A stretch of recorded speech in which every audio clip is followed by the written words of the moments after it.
Listen, I'm going to call your boss and make sure you never fly again. Ma'am, please calm down. The sound of shattering glass echoed through the cabin of Pacific Airways Flight 447. An 8-year-old girl's voice pierced the shocked silence that followed. You broke his lens. He can't see without them. The flight attendant's voice came back even louder, dripping with contempt. Control your disabled brother or get off this plane. Passengers gasped. Phones came out. Someone whispered, "Is she serious?" Another voice said, "Someone's recording this." What that flight attendant, Michelle Rodriguez, didn't know in that moment was that she had just made the biggest mistake of her career.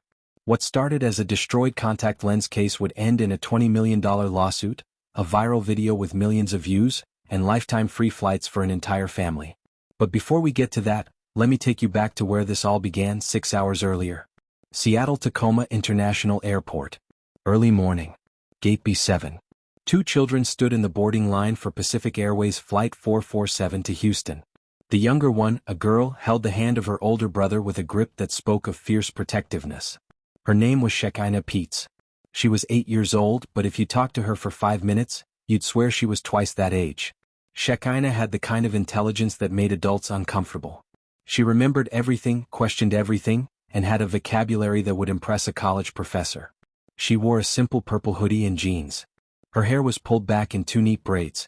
Nothing about her appearance suggested that her father was Gabriel Peets, the founder and CEO of Peets Digital Solutions, a tech company worth over $3 billion. Nothing suggested that she lived in a penthouse in Seattle's most exclusive neighborhood. Nothing suggested that she could have been flying in a private jet instead of standing in line for economy class. But that was exactly how her father wanted it. The boy beside her was Kelvin Peets, her 12-year-old brother. Kelvin was taller than Shekina by a good 8 inches, with the same warm brown skin and careful, gentle way of moving through the world. But Kelvin moved differently for a reason. He was partially blind, born with a degenerative retinal disease that had slowly stolen most of his vision over the years. Without his specialized hard contact lenses, the world was nothing but shapes and shadows. Faces became blurs. Signs were unreadable. Steps and curbs turned into dangerous obstacles. Those contact lenses weren't the kind you could pick up at any optometrist's office. They were custom-made, precisely calibrated to Kelvin's unique condition. Each pair cost $3,000 and took weeks to manufacture. They were, quite literally, his window to the world. Kelvin was quiet where Shekina was bold. He'd been bullied at school before other kids understood his condition. He'd been called faker, attention seeker, faker. Even after his parents explained to his classmates about his disease, some kids still whispered. It had made him afraid of confrontation, afraid of taking up space, afraid of being seen as demanding special treatment. But he was never afraid when Shekina was around. His little sister was his fiercest defender, his translator to a world that didn't always understand, his voice when his own wouldn't come. Their father, Gabriel Peets, was at a conference in Tokyo. He'd wanted to cancel, wanted to fly his kids to Houston himself in the company jet, but his mother, the children's grandmother, had insisted. Gabriel, they need to learn to navigate the world on their own. You won't always be there to protect them. So here they were. 2 kids flying alone on a commercial flight. The gate agent had given them special badges indicating they were unaccompanied minors, though at 8 and 12, they barely qualified. Gabriel Peets had an unusual philosophy for a billionaire. He'd grown up with nothing in Lagos, Nigeria. Started coding at age 9 on a borrowed computer at a local library. Taught himself programming languages the way other kids learned to play soccer. At 16, he'd won a scholarship to Stanford, moved to America with $200 in his pocket and a single suitcase. By 30, he'd built Peets Digital Solutions from his garage into one of the most innovative tech companies in the world. But success hadn't changed his core belief. Money doesn't make you better than anyone. It's a tool, not a crown. He insisted his children fly commercial, eat at normal restaurants, attend public schools. He wanted them to understand the world as it really was, not as it appeared from inside a bubble of wealth. The moment you think you're above other people, he told them countless times, is the moment you lose your humanity. 2 years ago, the family had faced their greatest tragedy. Kelvin and Shekina's mother, Amara, had died from cancer. She'd been a human rights attorney, the kind of woman who took on cases no one else would touch. She'd worked until the very end, literally reviewing case files from her hospital bed. Before she died, she'd made Gabriel promise something: teach them to fight for others. Teach them that privilege is responsibility. Shekina had taken that lesson to heart in ways that would have made her mother proud. She'd started reading her mother's law books. She'd memorized passenger rights, disability accommodations, civil rights statutes. At 8 years old, she could quote the Air Carrier Access Act better than most lawyers. She did it because she knew Kelvin would need protecting in a world that didn't always accommodate disability with grace. The boarding call came over the speakers. Pacific Airways Flight 447 to Houston, now boarding all zones. Kelvin squeezed Shekina's hand. I've got my lens case in my backpack, right? Right in the front pocket, Shekina confirmed. And your backup glasses are in there too, just in case. They walked down the jetway together, Kelvin moving carefully, Shekina matching his pace. When they entered the plane, the difference in lighting made Kelvin pause. His eyes needed a moment to adjust, even with the lenses. That's when they first encountered Michelle Rodriguez. Michelle was a 43-year-old flight attendant with 15 years at Pacific Airways. She was stationed in the economy section of the Boeing 737, checking boarding passes and directing passengers to their seats. She'd started her shift already irritated. Her coffee had been cold. The crew scheduling had changed her days off. She'd had an argument with her teenage son that morning. By the time passengers started boarding, Michelle Rodriguez was in no mood for delays or complications. And then Kelvin Peets paused in the aisle. Can you move faster? You're blocking the aisle. Michelle's voice had that sharp edge of someone whose patience was already threadbare. Kelvin flinched at the tone. He tried to move quicker, but he couldn't see the row numbers clearly. He was squinting, leaning close to read them. Shekina spoke up, her voice polite but firm. He's partially blind, ma'am. He needs a moment. Michelle Rodriguez rolled her eyes. She did it deliberately, making sure the passengers already seated nearby could see. Of course. Another person who needs special treatment. The words hung in the air. An older man in seat 12C looked away, uncomfortable. A woman in 12D frowned but said nothing. Shekina felt her chest tighten. She recognized that tone. She'd heard it before, directed at her brother in restaurants, at museums, at the grocery store. That tone that suggested Kelvin's disability was somehow an inconvenience he was choosing to inflict on others. Another flight attendant, a younger man with kind eyes and a name tag that read, Sam Chin, stepped forward. Hey, I can help them find their seats. Michelle waved him off dismissively. I've got this section. Don't baby passengers. Sam hesitated, looked at the two children, then backed away. He had to respect Michelle's territory. That was the unwritten rule. Kelvin finally found their row, 18E and 18F. Window and middle seats. Shekina helped him get settled, made sure his backpack was secure in the overhead bin. She showed him exactly where she'd placed it so he could find it if needed. The flight filled up. Engines rumbled to life. Normal safety announcements. Normal taxi to the runway. Normal takeoff. For the first hour, everything was fine.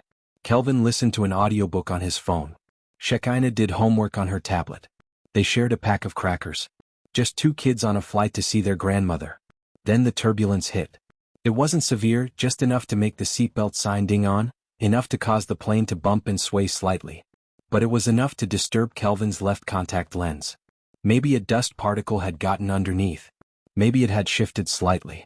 Whatever the reason, suddenly his eye was burning, tearing up, making it impossible to see clearly even with the lens in. He blinked hard, trying to clear it. No use. Shekina, he whispered, I need my lens case. Something's wrong with my left lens. Shekina looked up at the seatbelt sign. Still illuminated. But she could see her brother's eye was red, watering. He was in pain. She unbuckled her seatbelt and stood on her seat. At 4'2", it was the only way she could reach the overhead bin. She stretched up, trying to flip the latch. That's when Michelle Rodriguez came storming down the aisle. Sit down immediately. We're experiencing turbulence.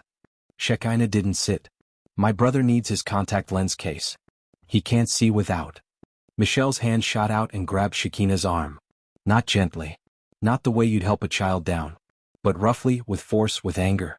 I don't care what he needs. Sit down now. She yanked Shekina down from the seat. Shekina's body twisted awkwardly. Her elbow cracked against the armrest as she fell into her seat. Pain shot up her arm. She gasped, tears springing to her eyes. Kelvin, even with his limited vision, saw his little sister hurt. Instinct took over. He stood up, his voice shaking but determined. Don't touch my sister. Michelle Rodriguez lost whatever remaining control she had. Her face flushed red. Her voice rose loud enough for half the cabin to hear. Oh, so now you can see fine? Convenient. The implication was clear. She thought Kelvin was faking his disability. Thought he was pretending. Thought this was some kind of scam. If you've never been accused of faking a disability, you can't understand how it feels.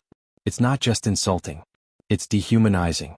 It suggests that your very real struggle, your very real limitation, your very real pain is something you're performing for attention or advantage. Kelvin's face crumbled. He sat back down, silent, defeated.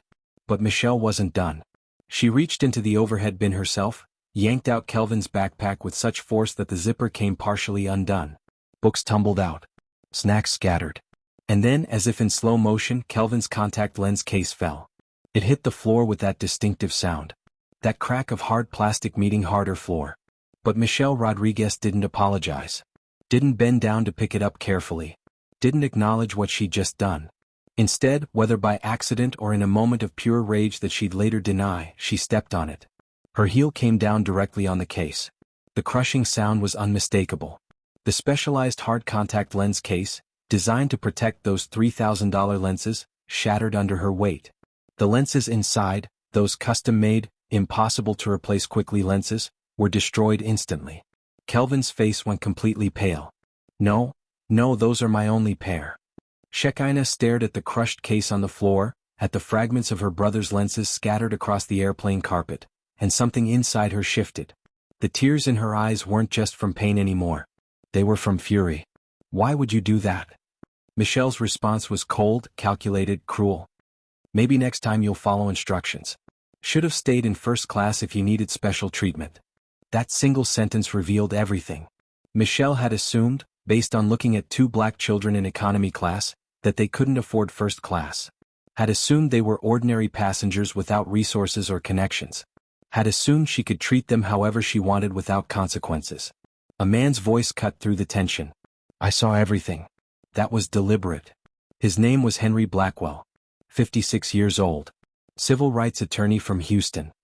He'd been sitting in seat 18A right across the aisle, and he'd witnessed every moment of what had just happened. Michelle spun on him.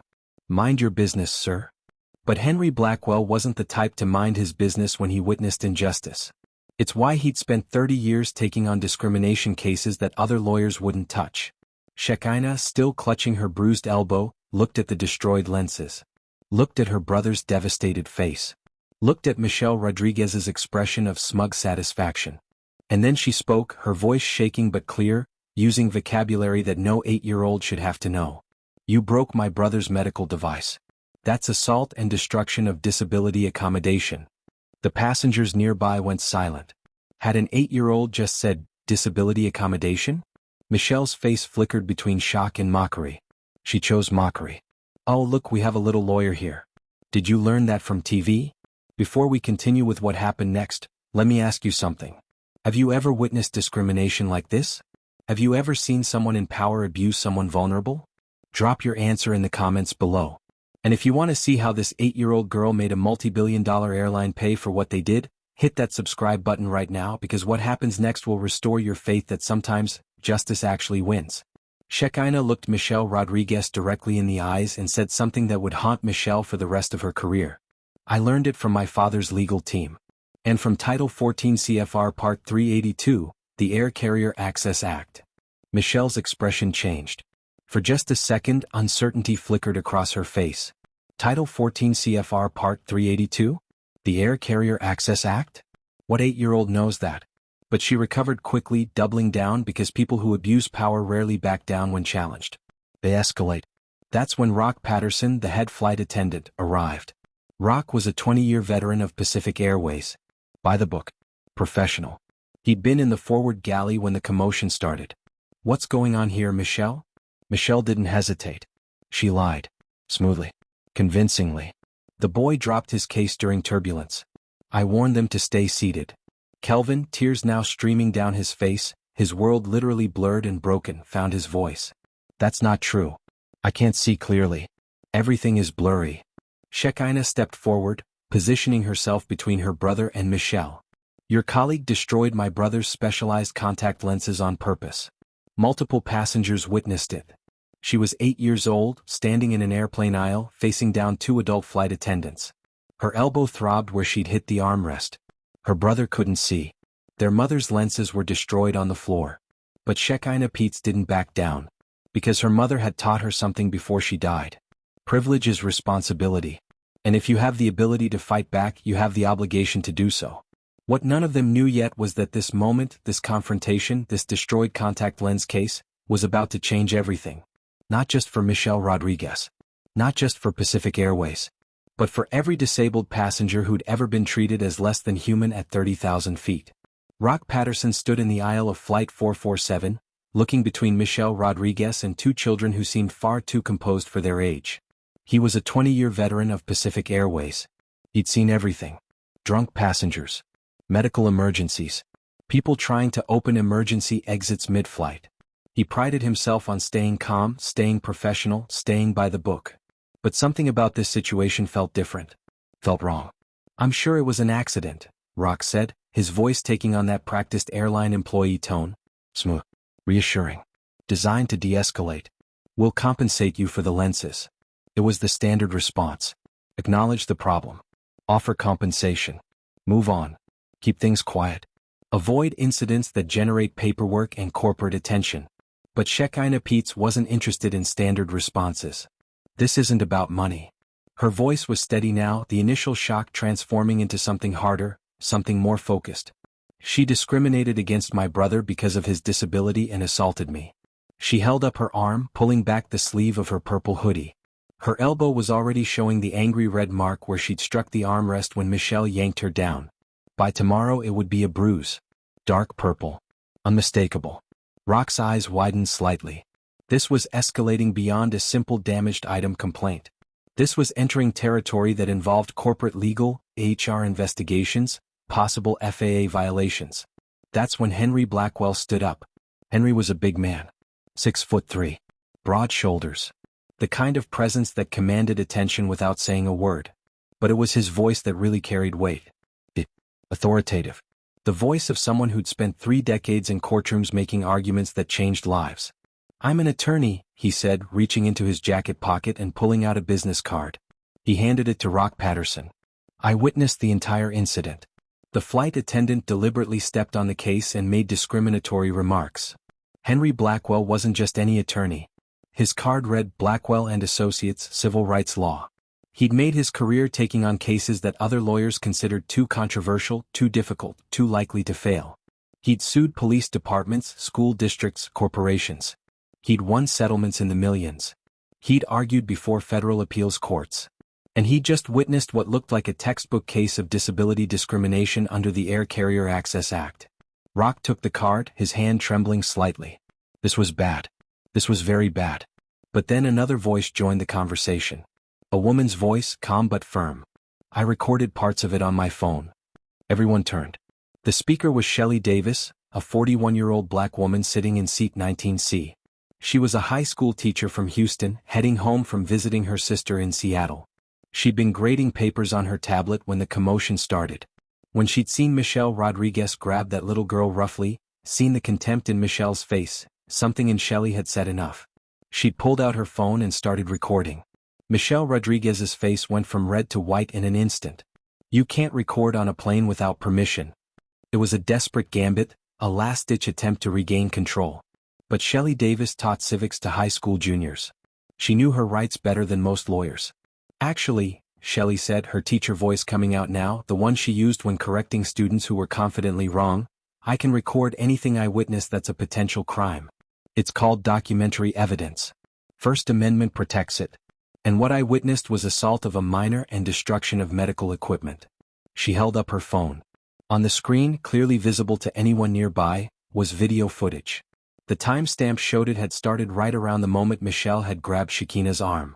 The angle wasn't perfect, Shelley had been trying to be discreet, but it was clear enough. Clear enough to show Michelle yanking the child down. Clear enough to show the contact lens case falling. Clear enough to show Michelle's foot coming down on it. Clear enough to show the contempt on Michelle's face when she'd said those words about first class and special treatment. The color drained from Rock Patterson's face. This wasn't just a he said she said complaint anymore. This was documented. Recorded. The kind of thing that ended up on the news. The kind of thing that went viral on social media. The kind of thing that triggered Department of Transportation investigations. He turned to Michelle, his voice dropping to barely above a whisper. Did you really step on the case? Michelle's eyes darted around. She could feel the weight of every passenger's stare. She could see phones out now, not just Shelley's but others. People were recording this conversation. This confrontation. Her career was unraveling in real time at 35,000 feet. It was an accident. I didn't see it. But even as the words came out of her mouth, she knew how they sounded. Hollow. Desperate. The kind of lie that people tell when they're cornered and can't think of anything better. Henry Blackwell's deep voice cut through her protest. The video shows you looking directly down before you stepped. You saw it. Michelle's mouth opened and closed. No words came out. Rock Patterson pulled out his tablet, the one flight attendants used for documentation and incident reports. His fingers moved across the screen, but his movements were slow, reluctant. He knew what filing an incident report meant. It meant corporate would get involved. It meant investigations. It meant his flight, his crew, his section would be under scrutiny. Let's discuss this after landing, he said finally, trying one last time to contain the situation. I'll file an incident report. We'll get everything sorted out on the ground. It was a delay tactic. Get through the flight. Get the passengers off the plane. Deal with complaints through the normal channels where corporate lawyers could manage the message and limit the damage. But Shekina Peets had learned something from watching her father navigate the business world for her entire life. She'd learned that powerful people always tried to delay, deflect, manage. They used processes and procedures to wear down ordinary people who couldn't afford to fight extended battles. But the Peets family wasn't ordinary people. My father will want to speak with your CEO, Shekina said. There was something about the way she said it. Not as a threat. Not with anger. Just as a simple statement of fact. The way you'd say, it's raining outside, or, school starts at 8. Michelle Rodriguez let out a laugh. It was harsh, condescending, dripping with all the assumptions she'd made about these two black children sitting in economy class. Honey, the CEO doesn't take calls from passengers. Your daddy can leave a complaint online like everyone else. It was the wrong thing to say. So completely, catastrophically wrong. But Michelle didn't know that yet. She was still operating on her assumptions. Still thinking these were just regular passengers. Still thinking she could intimidate them into silence. Still thinking her 15 years at Pacific Airways gave her power over two children. Shekina looked at Michelle Rodriguez for a long moment. Her 8-year-old mind was doing calculations. Weighing options. Deciding how much to reveal. What's your employee number, Michelle? The question was so unexpected, so oddly specific, that Michelle answered before she thought about it. 77 48 92. Why going to report me? She laughed again. Good luck. Shekina didn't respond.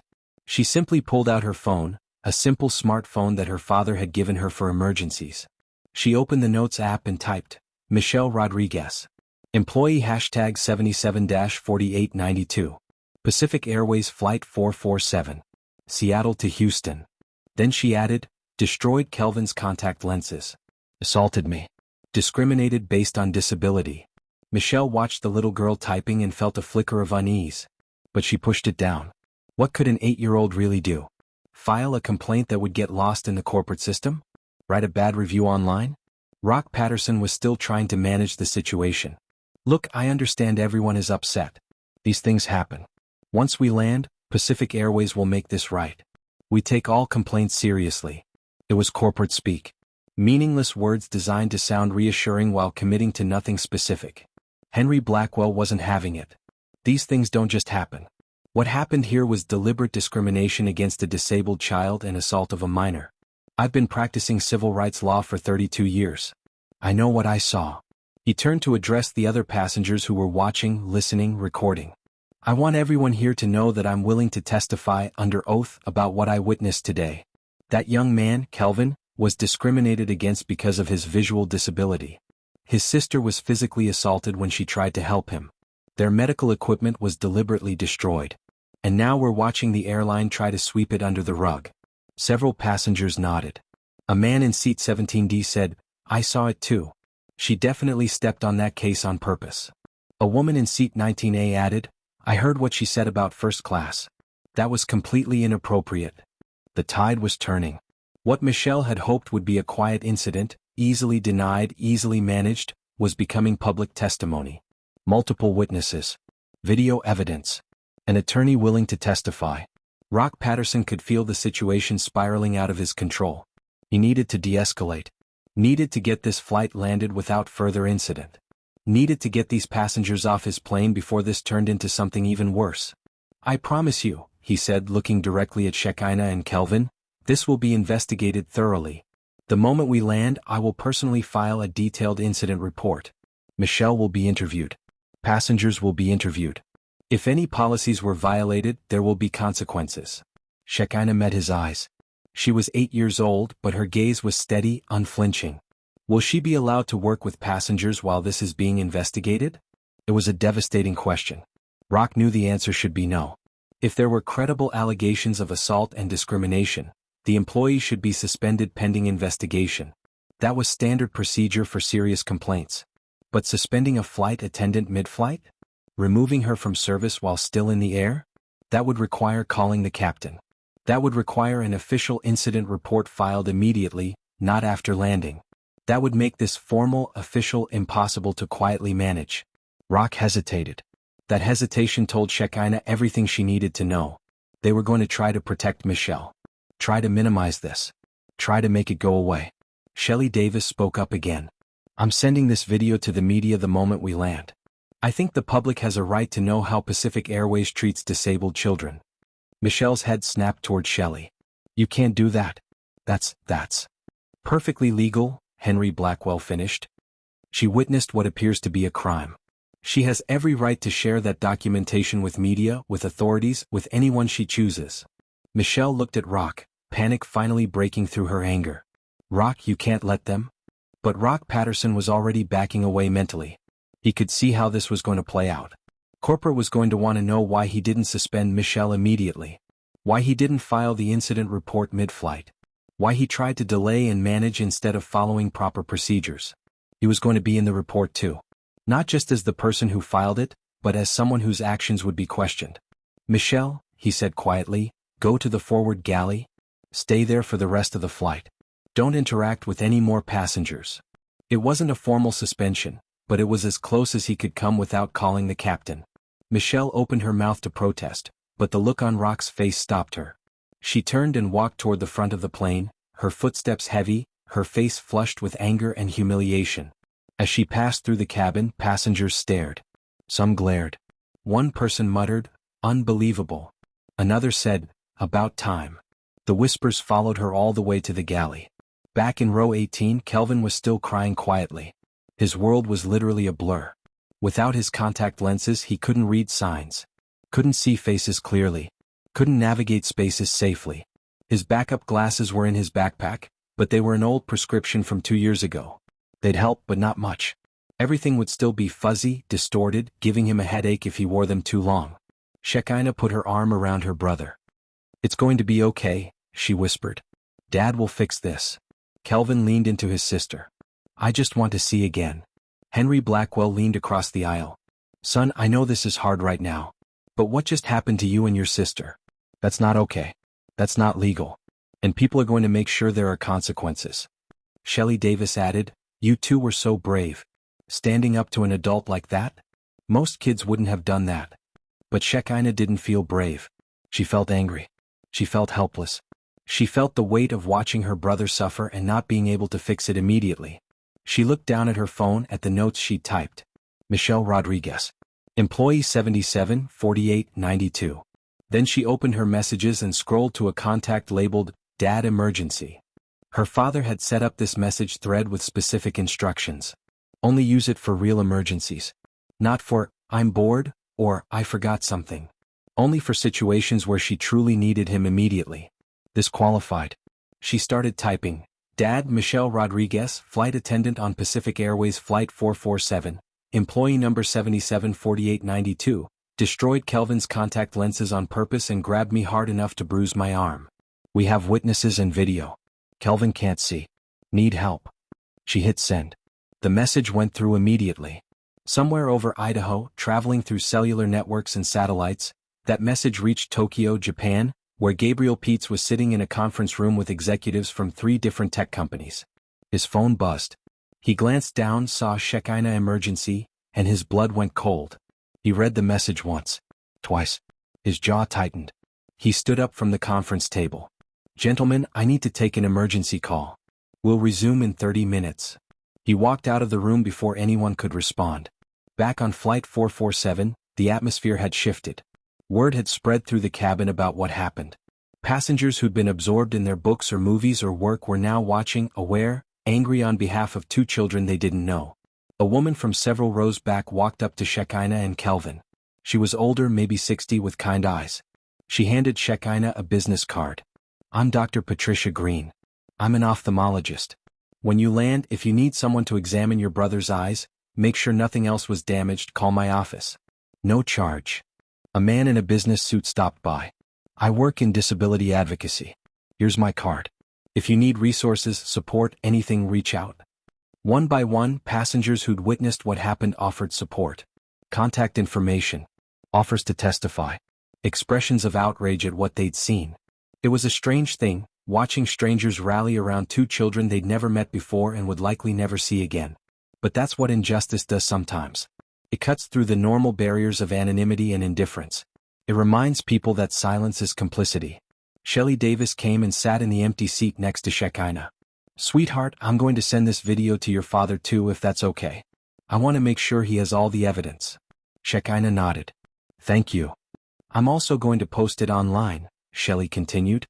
"Not with your names or faces showing, I'll blur those out. But people need to see this. This is why we still need disability rights laws. This is why representation matters.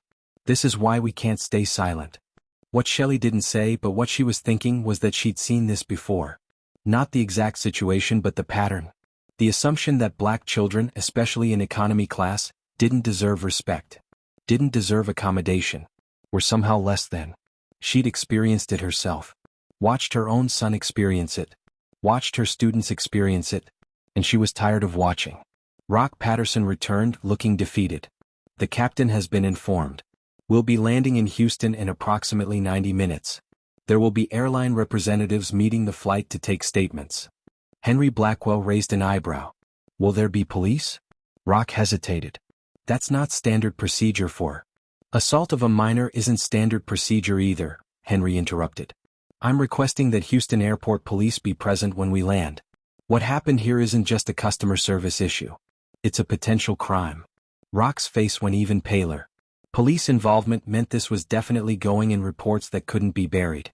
Meant local news might pick it up. Meant this was spiraling completely beyond internal airline management. I'll relay that request to the captain." He walked away again, and Shekina could hear him on the internal phone, his voice low and urgent, explaining the situation to the cockpit crew. Kelvin was trying to use his old backup glasses now. He'd pulled them from his backpack with Shekina's help. They sat crooked on his face, the prescription so outdated that wearing them was almost worse than not wearing them. Everything had a weird double-image quality. His depth perception was completely off. "Everything looks wrong," he said quietly. "I know," Shekina whispered back. "Just a little while longer. When we land, we'll call Dad. He'll know what to do." What neither of them knew yet was that their father was already 10 steps ahead. Gabriel Peets had made his emergency call. But it wasn't to a lawyer. It wasn't to the airline. It was to Rebecca Chin. Rebecca Chin, CEO of Pacific Airways. His former classmate from Stanford. Someone who owed him a favor from years ago when his company had provided critical cybersecurity services during a data breach that could have destroyed the airline. The phone call was brief. Gabriel's voice was ice. "Rebecca, we need to talk about what just happened to my children on Flight 447. There was a pause. "Your children?" "Gabriel, what are you talking about?" "Michelle Rodriguez. Employee 774892. She assaulted my 8-year-old daughter and deliberately destroyed my son's disability accommodation equipment. I have witnesses. I have video. I have a civil rights attorney who witnessed the entire incident. And in about 90 minutes, when that flight lands, I'm going to have a decision to make about how public I want this to become." Rebecca Chen's hand tightened around her phone. She'd been CEO of Pacific Airways for 3 years. She dealt with crashes, near crashes, labor disputes, mechanical failures. But she'd never had a personal friend call her to report that his children had been assaulted by her employees. "Gabriel, are they okay? My daughter has bruises. My son is partially blind and can't see because his custom contact lenses were destroyed. So no, Rebecca. They're not okay. Where are they now? Still on the flight. Landing in Houston in 90 minutes. And when they land, there's going to be a choice. Either Pacific Airways handles this immediately, transparently, and with real consequences, or I handle it publicly. Your call. Rebecca Chin had built her career on making tough decisions quickly. She didn't hesitate. Give me the details. All of them. Gabriel told her everything Shekina had sent him. Every detail. Every witness. The employee number. The video evidence. When he finished, Rebecca was quiet for a moment. Then, I'll have my executive team meet the flight personally. Not customer service. Not local management. My direct reports. And Gabriel? I'm sorry. This should never have happened. Sorry doesn't give my son his vision back. Sorry doesn't erase my daughter's bruises. But consequences? Consequences matter. Make sure there are consequences. The call ended. Rebecca Chin sat in her office in Pacific Airways headquarters in Dallas, Texas, and felt the weight of what was about to happen. She pulled up employee file 774892. Michelle Rodriguez. 15 years of service. 47 complaints in her file. 47. 12 specifically mentioned disability discrimination. 8 mentioned racial profiling. The others were general rudeness, aggressive behavior, inappropriate comments. How had this person stayed employed for 15 years with 47 complaints? Rebecca started reading through the complaint resolutions. Dismissed. Insufficient evidence. He said, she said. Customer seemed unreasonable. Filed but not sustained. Over and over, complaints had been filed, investigated by HR friends who gave Michelle the benefit of the doubt, and then quietly closed. It was exactly the kind of systemic enabling that allowed discrimination to flourish. Rebecca Chin picked up her phone and called her head of HR.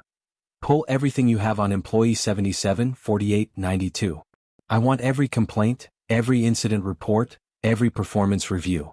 I want to know who investigated them and why they were dismissed. And I want it in 1 hour. Then she called her general counsel. We're about to have a major incident.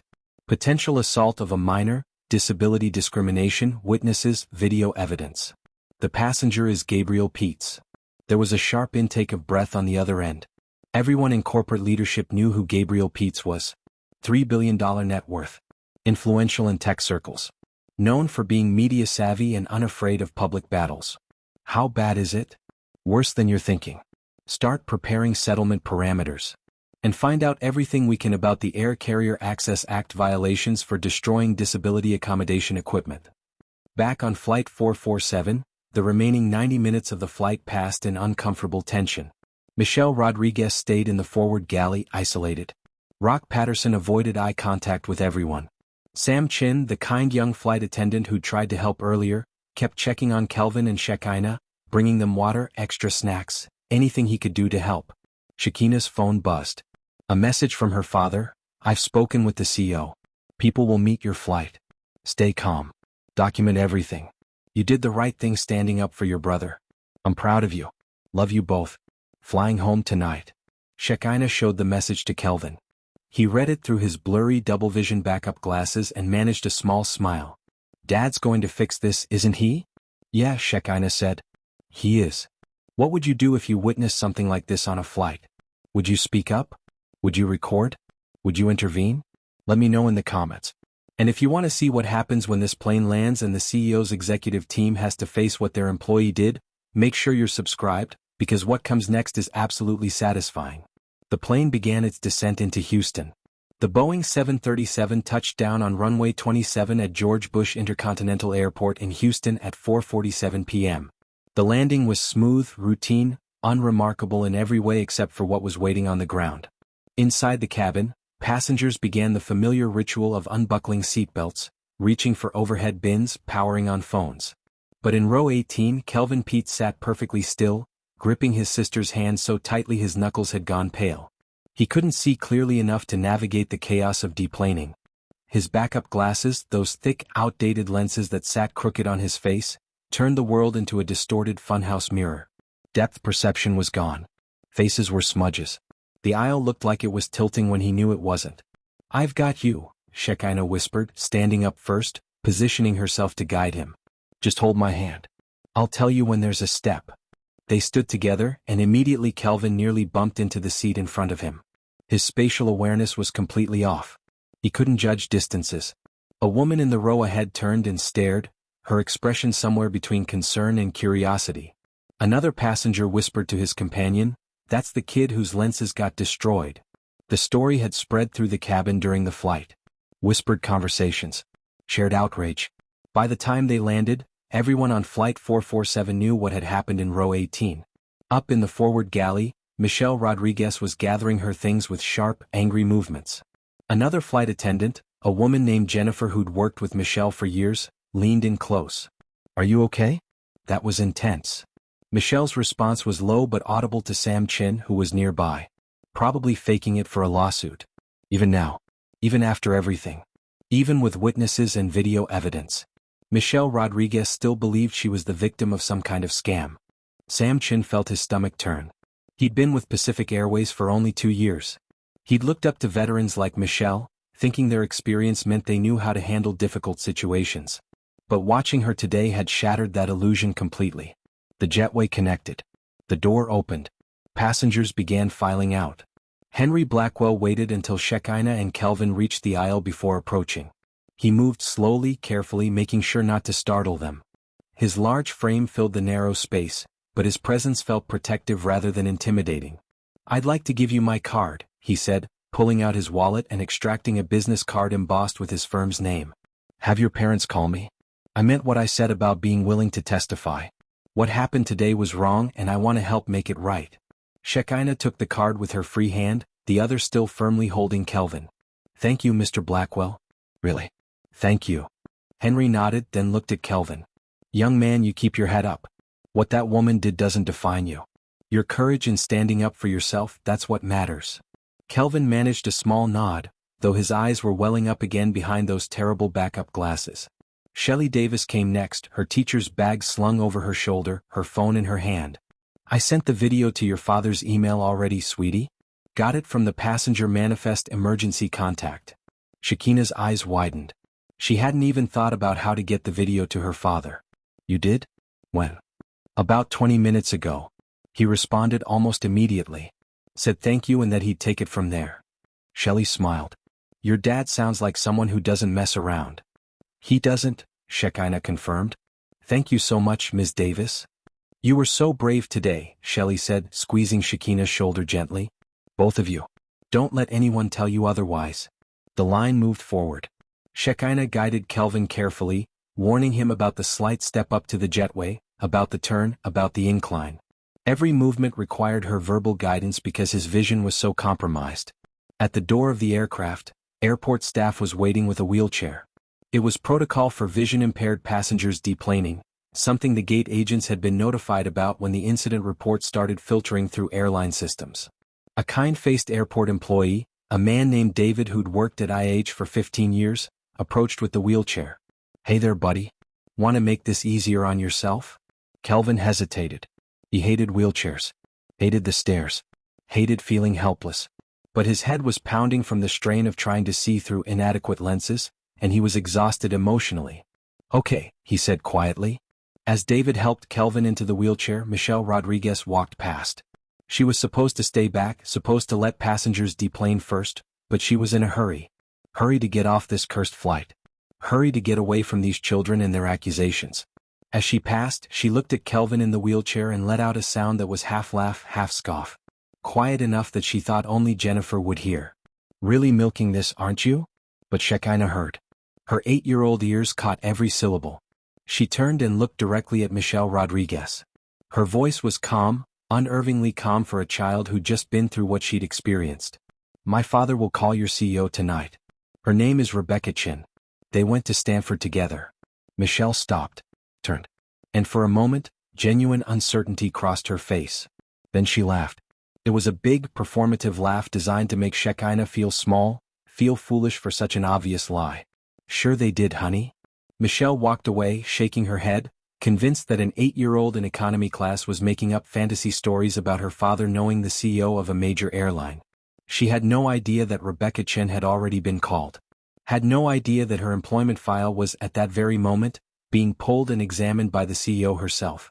Had no idea that her career had effectively ended the moment she stepped on that contact lens case. Shekina didn't respond to Michelle's laugh. She simply turned back to Kelvin, took hold of the wheelchair handle alongside David, and began the walk through the terminal. Behind them, Henry Blackwell watched Michelle Rodriguez disappear into the crew corridor and pulled out his own phone. He started typing an email to his law partners. The subject line read, "Potential major civil rights case. Air Carrier Access Act violation. Multiple witnesses. Video evidence. Clear-cut discrimination." The walk through the terminal was slow. Kelvin was sensitive to the bright fluorescent lights, which seemed to pierce through his inadequate glasses and stab into his already strained eyes. Every time they passed under a particularly bright section, he'd wince and close his eyes entirely. People stared. Some with sympathy. Some with the kind of invasive curiosity that disabled people endure constantly. A few recognized them from the flight and offered encouraging words. "Good for you standing up to that awful woman. We saw what happened. You were so brave. I hope she gets fired." The words were kind, but they also felt heavy. Kelvin didn't want to be brave. He just wanted to see. Outside the secure area, standing at arrivals, was their grandmother. Mama Grace, they called her. She was Gabriel's mother, a woman in her late 60s who'd moved from Lagos to Houston 10 years ago to be closer to her son and grandchildren. When she saw Kelvin in a wheelchair, his face pale and exhausted behind those thick glasses, her hand went to her mouth. "What happened?" Gabriel said there was an incident, but... She trailed off, taking in Shekina's wan face, the way she was holding her elbow protectively. "We'll explain in the car, Mama Grace," Shekina said. "We just need to go home." The drive to the Peets family penthouse took 30 minutes through Houston traffic. Mama Grace kept glancing in the rearview mirror at her grandchildren, her jaw tight, her knuckles white on the steering wheel. Shekina told her everything. Every detail. Every word Michelle had said. Every moment of humiliation and pain. By the time they pulled into the parking garage of the luxury high-rise where the Peets family lived, Mama Grace's eyes were blazing with an anger that her grandchildren rarely saw. "This woman," Mama Grace said, her Nigerian accent thickening the way it always did when she was emotional, "this woman put her hands on you? Destroyed your brother's medical equipment?" "Yes, ma'am," Shekina confirmed. "And the airline did nothing?" "They tried to cover it up." Mama Grace nodded slowly. "Your father will handle this. This I know." The penthouse was everything you'd expect from a tech billionaire's home. Floor-to-ceiling windows overlooking Houston's skyline. Modern furniture. Art on the walls worth more than most people's houses. A kitchen with appliances that looked like they belonged in a spaceship. But despite the luxury, it felt empty. Had felt empty since Amara Peets died 2 years ago. No amount of expensive furniture could fill the space left by a mother's absence. Kelvin went immediately to his room. The familiar space helped a little. He knew where everything was, could navigate by memory. He changed into comfortable clothes and lay down on his bed, those awful backup glasses finally removed, the world reduced to fuzzy shapes and muted colors. Shekina sat on the edge of his bed. "Dad's flying back tonight. He'll be here by morning." "What's he going to do?" Kelvin asked. "I don't know exactly. But you know Dad. When someone hurts his family, he doesn't let it go." That was an understatement. At 7:15 p.m. Houston time, which was 10:15 a.m. the next day in Tokyo, Gabriel Peets sat in his hotel room with his laptop open, his phone charged, and a cup of coffee that had gone cold an hour ago. He'd watched Shelley Davis's video 17 times. Each viewing made his blood pressure rise a little higher. He'd read the statements that Henry Blackwell had emailed him. Detailed. Professional. Damning. He'd examined the photos Shekina had sent of her bruised elbow. He'd looked at the picture of Kelvin's crushed contact lens case. And now he was ready to make the call he'd been planning for hours. Gabriel Peets didn't get angry the way most people did. He didn't yell or throw things or make impulsive decisions. When Gabriel Peets got angry, he got cold. Calculated. Strategic. He picked up his phone and dialed a number he hadn't called in 3 years. It rang twice. "Gabriel. It's been years. What's wrong?" Rebecca Chen's voice was warm, genuinely happy to hear from an old friend. They'd met at Stanford, studied computer science together, stayed in loose touch over the years. She'd reached out when she became CEO of Pacific Airways, and he'd congratulated her. They'd had lunch once, talked about the challenges of running major companies, parted as friendly acquaintances. This call was going to change that dynamic completely. Gabriel's voice when he spoke was ice. Pure, controlled ice. "Your employee Michelle Rodriguez, number 774892, deliberately destroyed my son's disability accommodation device and assaulted my daughter." There was a long pause. Gabriel could hear Rebecca's breathing change, could almost hear her brain shifting from friendly social mode to crisis management mode. What? When? Which flight? Flight 447 today. Seattle to Houston. I have video evidence, eyewitness testimony from a civil rights attorney, and medical documentation. Another pause. Longer this time. Gabriel could picture Rebecca in her Dallas office, probably standing up now, probably signaling to an assistant that this was serious. I'll investigate immediately. Gabriel, I'm so sorry. Gabriel cut her off. His voice remained level, but the anger underneath was unmistakable. This isn't about apologies, Rebecca. This is about systemic discrimination. How many other disabled passengers has she treated this way? I don't know. I'll have to pull her file. I can tell you. 47 complaints over 15 years. 12 specifically mentioning disability discrimination. 8 mentioning racial profiling. All buried. All dismissed.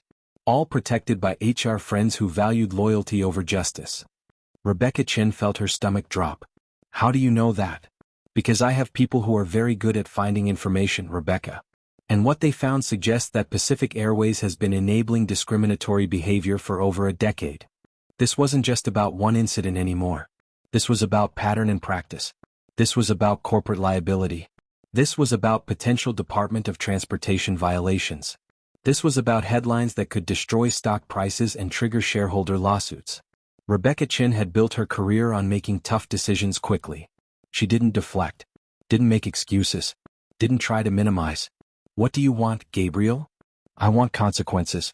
Real consequences. Not a slap on the wrist.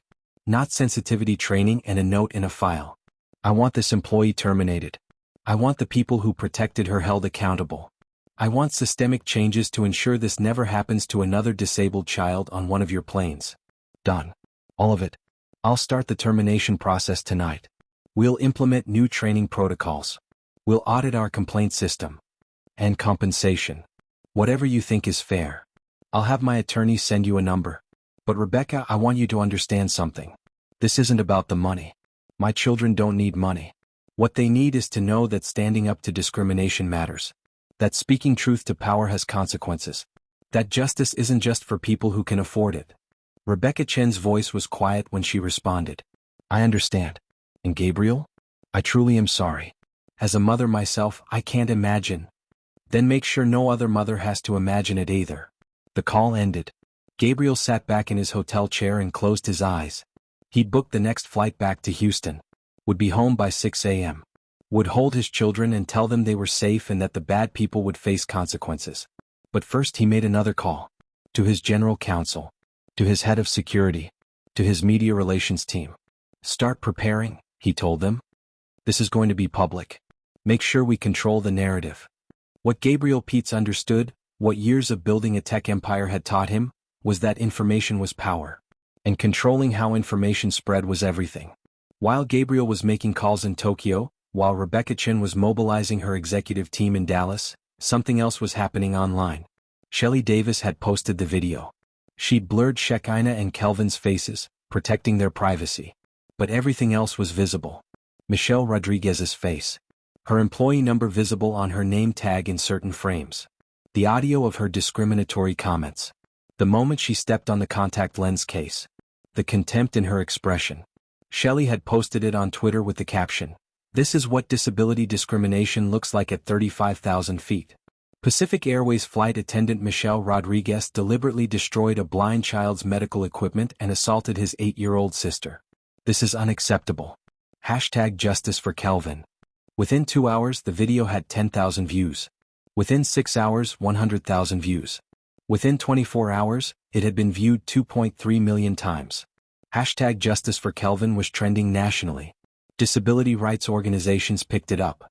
The National Federation of the Blind issued a statement condemning the incident and calling for DOT investigation. The American Association of People with Disabilities demanded accountability. News outlets started calling Pacific Airways Media Relations Department. CNN ran a segment. MSNBC interviewed disability rights advocates. Fox News covered it from the angle of corporate accountability. Local Houston news sent reporters to stake out the Peets family building, though security kept them at a distance. The video went viral not just because it was shocking, though it was. It went viral because it touched on something deeper. Every disabled person who'd ever been discriminated against saw themselves in Kelvin. Every parent who'd ever watched their child be mistreated saw themselves in the Peets family. Every person who'd ever felt powerless against institutional indifference saw validation in the growing outrage. Social media exploded with similar stories. Thousands of people sharing their own experiences with airline discrimination. Wheelchair users talking about being left on planes. Deaf passengers describing being ignored by flight attendants. Blind travelers recounting being treated like burdens. The anger wasn't just about Michelle Rodriguez anymore. It was about a system that had allowed her to discriminate for 15 years without meaningful consequences. Pacific Airways stock price dropped 3% in after-hours trading. The Department of Transportation announced a formal investigation. The FAA indicated they would review Pacific Airways' compliance with disability accommodation requirements. And Michelle Rodriguez, sitting in her apartment in Seattle, watching her face appear on national news, finally understood that this wasn't going away. Her phone rang. Pacific Airways HR. Michelle, you're suspended effective immediately, pending investigation. Do not report for any shifts. Do not contact any coworkers. Do not speak to media. You'll receive formal notification by email within the hour. The call ended before she could respond. Rock Patterson received a similar call. Suspended for attempting to cover up the incident, for not immediately reporting assault of a minor, for prioritizing airline reputation over passenger safety. At Pacific Airways headquarters, Rebecca Chin assembled her executive team at 11 p.m. on a Friday night. Pull everything, she told them. Every complaint against Michelle Rodriguez. Every investigation. Every person who signed off on dismissing complaints. I want to know who knew what and when they knew it. What they found was worse than anyone expected. Michelle Rodriguez had 47 complaints across 15 years. But that was just the ones that had been formally filed. When they started digging deeper, talking to other flight attendants confidentially, reviewing informal complaints that had never made it into the official system, the number was much higher. Over 100 passengers had complained about Michelle over the years. Some verbally to gate agents. Some in emails that got lost. Some in letters that were responded to with form apologies and flight vouchers. The pattern was clear. Michelle was rude to passengers she deemed difficult. And her definition of difficult heavily skewed toward people with disabilities, people of color, elderly passengers, and anyone who dared to ask for accommodation. She'd had friends in HR. People who'd worked with her for years, who'd socialized with her, who'd protected her when complaints came in, who'd coached her on what to say during investigations, who'd helped her avoid consequences. Those HR employees were now facing their own suspensions and investigations. Rebecca Chin looked at the mountain of evidence and felt sick. This had happened on her watch. In her company. Under her leadership. How did we let this happen? She asked her general counsel. Culture, he responded. Culture that prioritized employee loyalty over passenger safety. Culture that treated complaints as PR problems rather than opportunities to improve. Culture that gave veterans like Rodriguez the benefit of the doubt over and over until the pattern became impossible to ignore. That culture ends now, Rebecca said. Draft new policies. Mandatory reporting for all disability discrimination complaints. Third-party investigations, not internal HR. Zero tolerance. And I want every flight attendant, every gate agent, every employee who interacts with passengers to go through comprehensive disability rights training. Not online modules they can click through. Real in-person training. She turned to her VP of Operations. And promote Sam Chin. That young flight attendant who tried to help the Peets children. Make him head of our new Accessibility Services division. Give him budget and authority to implement real changes. Over the next 2 weeks, everything moved with startling speed. The Department of Transportation investigation concluded that Pacific Airways had violated multiple provisions of the Air Carrier Access Act. Fines were issued. Consent decrees were signed. Pacific Airways agreed to sweeping reforms. Michelle Rodriguez was formally terminated. Her airline industry credentials were flagged, effectively blacklisting her from working for any U.S. carrier. Rock Patterson was demoted from head flight attendant to regular flight attendant, required to complete extensive retraining, placed on probation. And then came the settlement negotiations. Gabriel Peets' attorneys initially demanded $50 million. $20 million for his children. $30 million for a disability rights fund that would provide legal assistance to disabled passengers facing discrimination. Pacific Airways attorneys countered with $5 million. They settled at $35 million total. $20 million to the Peets family, though Gabriel immediately pledged to donate $18 million of it to disability advocacy organizations. $15 million to establish a permanent disability rights legal fund. Plus lifetime first-class travel for the entire Peets family on Pacific Airways and all partner airlines. Plus funding for Kelvin's specialized medical care for life. Plus a formal, public apology from the CEO. 2 weeks after Flight 447 landed in Houston, Pacific Airways held a press conference. The room was packed. Journalists from every major outlet. Disability rights advocates. Representatives from the DOT and FAA. And in the front row, Gabriel Peets, with Kelvin and Shekina on either side of him. Kelvin was wearing his new specialized contact lenses. They'd been rush-ordered, custom-made in a week instead of the usual month. He could see clearly again. The world had snapped back into focus, sharp and bright. Rebecca Chin stood at the podium, looking genuinely shaken. She read a prepared statement, but there was real emotion in her voice. On behalf of Pacific Airways, I want to apologize to Kelvin and Shekina Peets and their family for the unconscionable treatment they received on Flight 447. What happened to them was wrong. It was discriminatory. It was cruel. And it represented a failure at every level of our organization. She detailed the settlements, the policy changes, the terminations, the new training requirements. Then Gabriel Peets approached the podium. He was imposing in person. Tall, well-dressed, carrying himself with the quiet confidence of someone who'd built an empire from nothing. But his voice when he spoke was gentle. This was never about money. It's about dignity. No child should watch their sibling be humiliated for being different. No disabled person should be made to feel like their needs are burdens. No family should have to fight this hard for basic human decency. He looked down at his children. My daughter Shekina is 8 years old. She shouldn't have to memorize civil rights statutes to protect her brother. But she did. Because she knew that knowledge is power. That speaking up matters. That silence protects oppressors. Kelvin stepped forward, his new lenses allowing him to see the cameras clearly, the journalists, the bright lights. I'm partially blind, he said, his voice steady. That's not going to change. But being blind doesn't make me less than anyone else. It doesn't mean I deserve to be treated with contempt. It doesn't mean my medical equipment can be destroyed without consequences. Then Shekina, tiny at the podium, standing on a step stool so she could reach the microphone. If someone hurts your family, don't stay silent. Know your rights. Speak up. Even if you're small. Even if you're young. Even if they tell you that you don't matter. You matter. Your voice matters. Justice matters. The press conference ended. The footage went viral. Clips of Shekina's speech were shared millions of times. Justice Matters became a rallying cry for disability rights advocates. Michelle Rodriguez's name became synonymous with discrimination. She gave one interview to a local news station, trying to defend herself, claiming she was the real victim. It backfired spectacularly. The comments section was brutal. Her social media accounts were flooded with criticism. She eventually deleted them all and disappeared from public view. 6 months later, Pacific Airways reported that disability-related complaints had dropped by 73%. Not because disabled passengers were experiencing fewer problems, but because employees were finally being trained properly and held accountable. Sam Chin, the young flight attendant who tried to help, was indeed promoted to head of accessibility services. His first major initiative was a program where disabled passengers could pre-board and meet with crew to discuss their specific needs, ensuring everyone was prepared. Henry Blackwell added the Peets case to his firm's website as an example of successful civil rights litigation.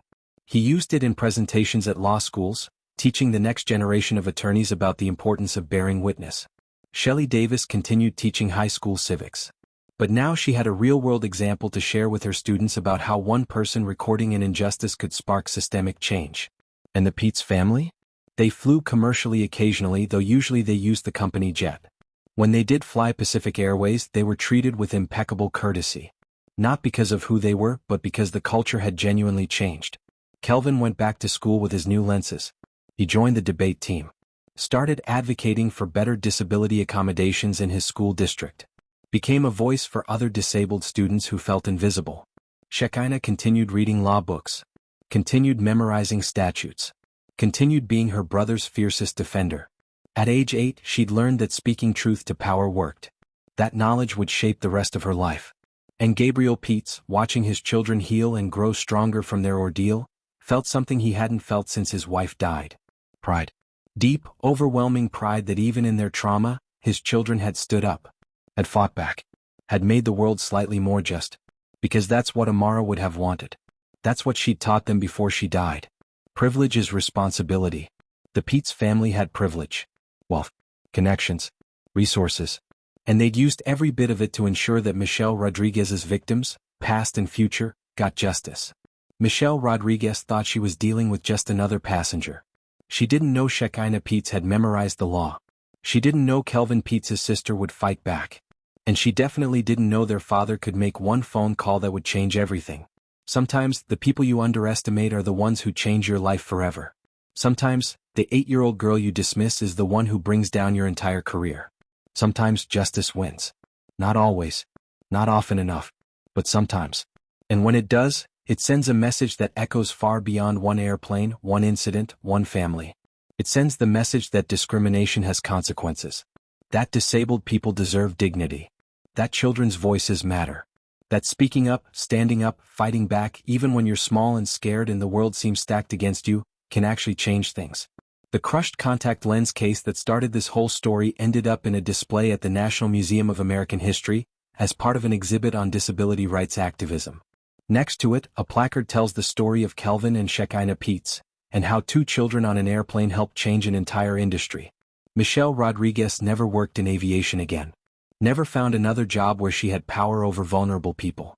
Spent the rest of her career in positions where her prejudices couldn't cause harm. And every time a disabled passenger boards a Pacific Airways flight now, every time a flight attendant goes through their mandatory disability rights training, every time someone speaks up about discrimination and is actually heard, it traces back to Flight 447. To 2 children who refused to be silent. To an 8-year-old girl who knew the law. To a 12-year-old boy who couldn't see but who could still recognize injustice. To a father who used his power to protect his children and countless others. To witnesses who recorded and testified and refused to look away. To a CEO who chose accountability over damage control. That's how change happens. Not with grand speeches or legislation alone, though those matter. But with individual moments of courage. Individual decisions to not stay silent. Individual people saying, "This is wrong and I won't accept it." Have you ever had to stand up against injustice? Have you ever spoken up when it would have been easier to stay silent? Share your story in the comments below. And if this story moved you, if you believe in the power of speaking truth to power, hit that subscribe button. Because stories like this, stories about ordinary people doing extraordinary things, these are the stories that remind us what's possible when we refuse to accept what's wrong.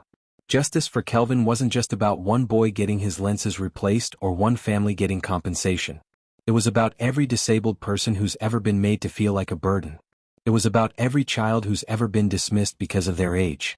It was about every family that's ever fought a system designed to protect institutions over individuals. And it was about proving that sometimes, just sometimes, the little guy wins.